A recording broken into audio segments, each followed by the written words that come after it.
కిచెన్లో అశ్విని, ప్రేరణ, నిఖిల్, నవీన్, విష్ణుప్రియ వాళ్ళంతా వర్క్ చేస్తూ ఉంటారు. ఇంకా ప్రేరణ అయితే నవీన్తో జోక్స్ వేస్తూ ఉంటుంది.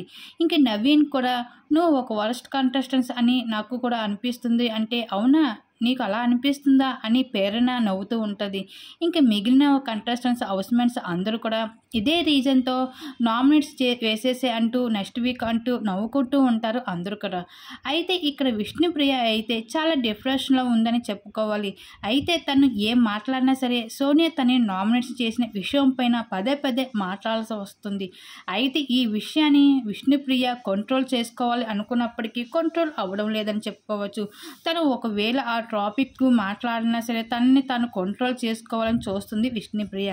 ఇంకా విష్ణుప్రియ అయితే ఈరోజు చాలా ఎమోషనల్ అవుతూ డిప్రెషన్లో ఉంది. ఇంకా హౌస్మేట్స్ అందరూ కూడా విష్ణుప్రియ దగ్గరికి వచ్చి సోనియా ఆడిన మాటలకి నువ్వు ఏం పట్టించుకోకు, నీ గేమ్ మీద నువ్వు ఫోకస్ చేయి, నువ్వు స్ట్రాంగ్గా ఉండు, అంతేగాని పదే పదే ఆ మాటలు మనసులో పెట్టుకుని బాధపడకు అంటూ హౌస్మేట్స్ అందరూ కూడా విష్ణుప్రియకి ధైర్యం చెబుతున్నారు. ఇంకా విష్ణుప్రియ మాత్రం సోనియా ఆడిన మాటలకే కుమిలిపోతూ ఉంది. మరి సోనియా చేసిన పనికి మరి మీరేమనుకుంటున్నారో తప్పకుండా కామెంట్ సెక్షన్లో షేర్ చేసుకోండి.